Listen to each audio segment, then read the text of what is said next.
No one tells you this, but for most of human history, sleep was not a single, uninterrupted block. If you went back to medieval Europe and told someone you slept 8 hours straight last night, they wouldn't admire your discipline. They would look at you with confusion or concern. Because in the Middle Ages, sleeping once per night was abnormal. People slept twice. And this wasn't a quirky habit or a luxury of monks and scholars.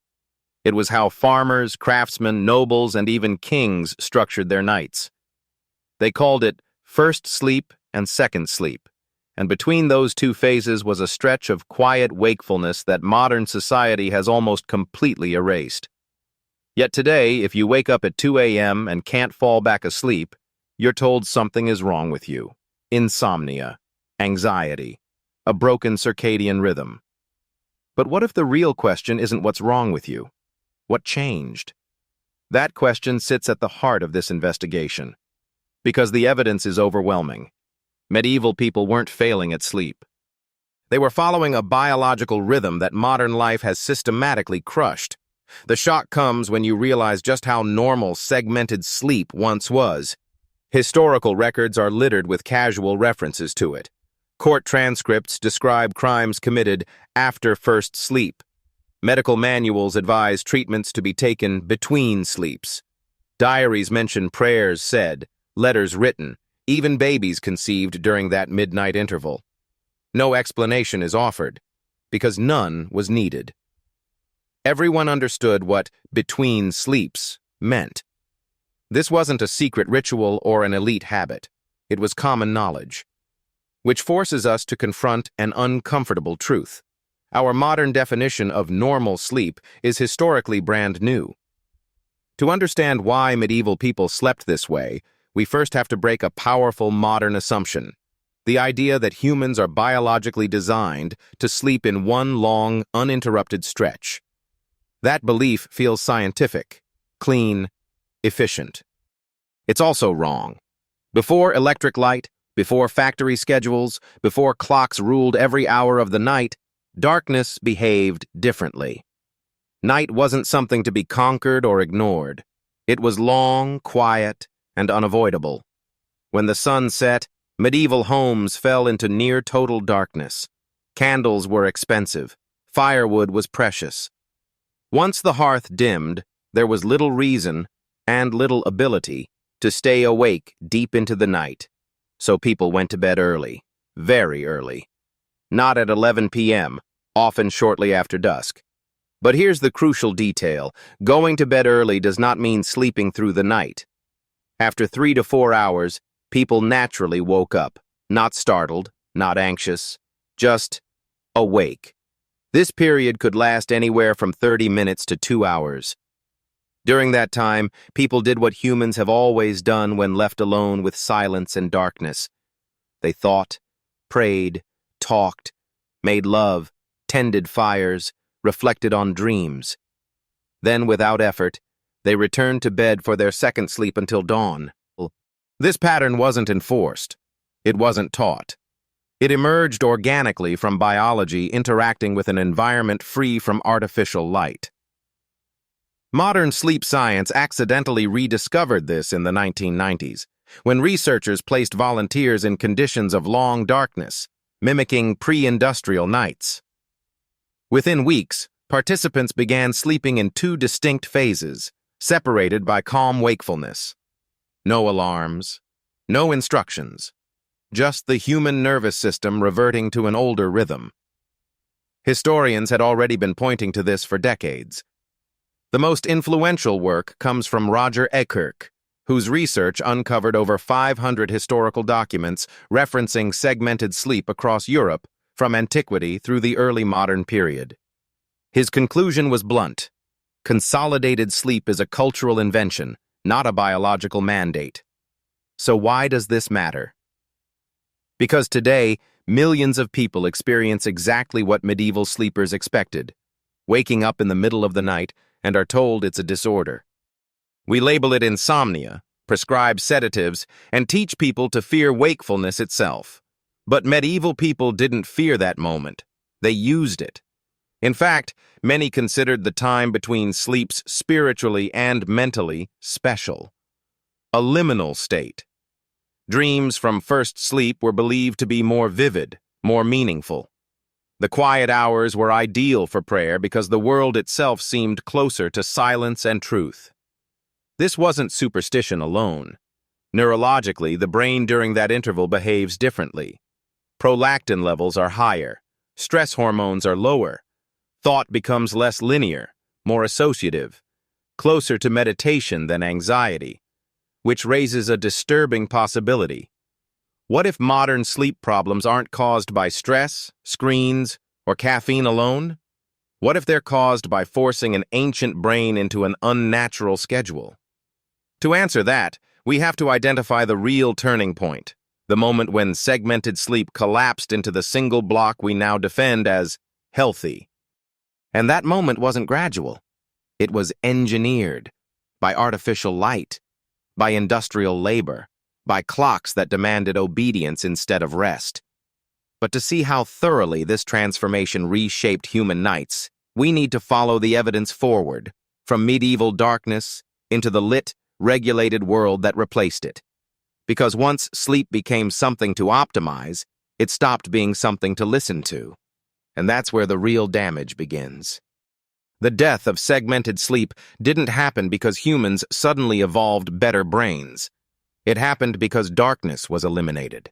And darkness, more than anything else, was what allowed first sleep and second sleep to exist in the first place.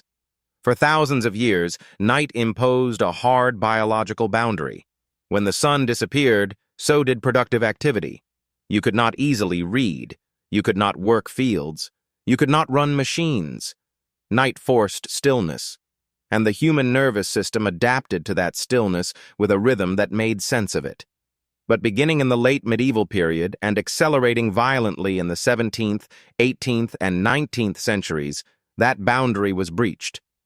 First came urbanization, then gaslighting, then factories, and finally electricity, the single most disruptive force ever introduced into human sleep biology. When streets were lit, nights shortened. When homes were lit, bedtime shifted later. When factories were lit, sleep stopped being negotiable. Industrial labor required something medieval life never did: synchronization. Workers had to arrive at the same time, leave at the same time, and perform repetitive tasks with mechanical precision. Fragmented sleep, with its long midnight pause, was suddenly inefficient. So it had to go.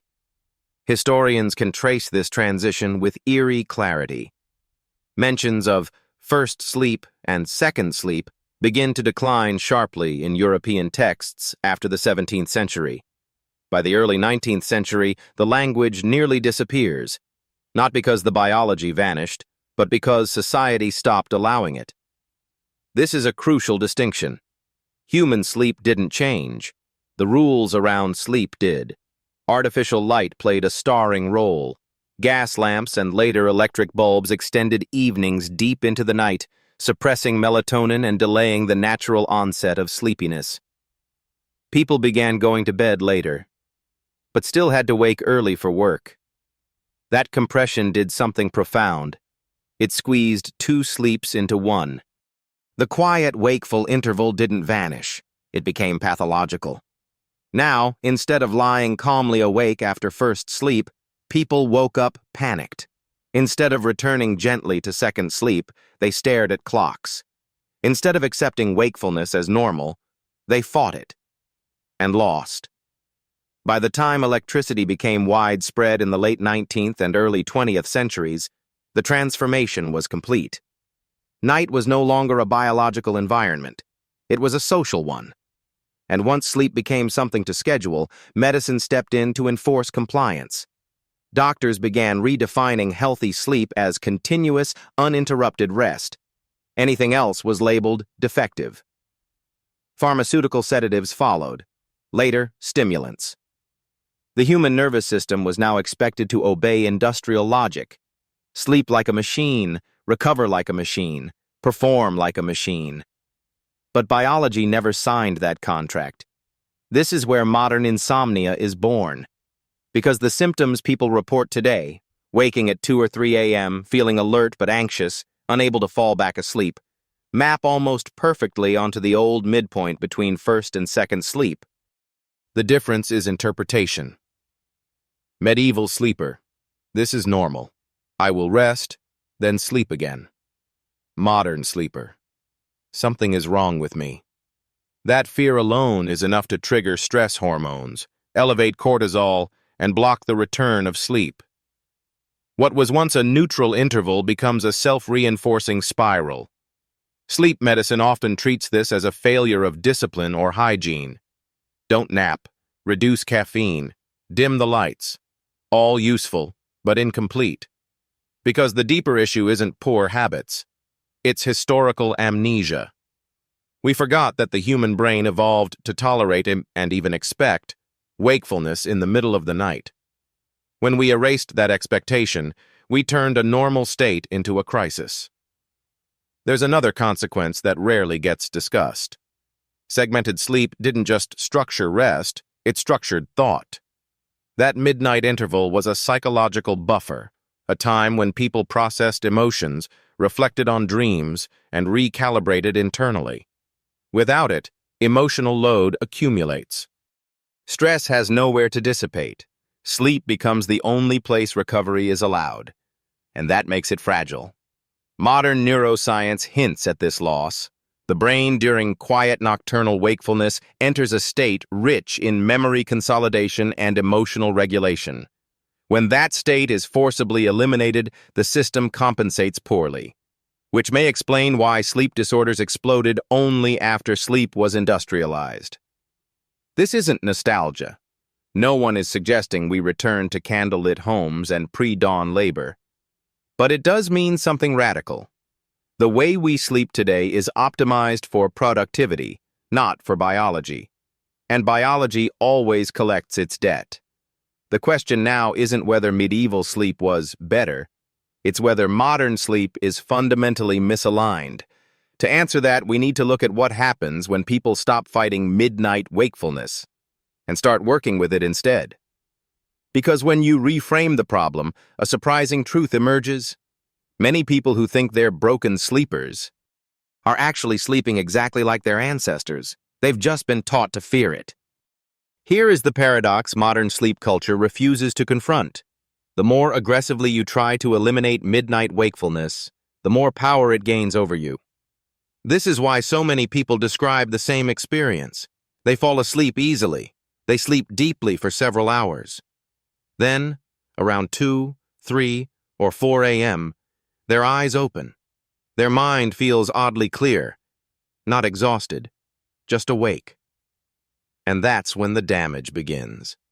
Because instead of recognizing this state as biologically familiar, modern thinking frames it as failure. The clock becomes an enemy. Thoughts spiral. The body, sensing threat, releases cortisol. Heart rate rises. Sleep retreats. At that point, the problem is no longer wakefulness. It's fear of wakefulness. Medieval sleepers didn't have that fear. They expected this interval. They didn't measure it, judge it, or try to suppress it. As a result, it passed. What modern research increasingly shows is that acceptance radically changes outcomes. People who stop catastrophizing midnight awakenings, who remove pressure to sleep now, often fall back asleep faster with less physiological stress.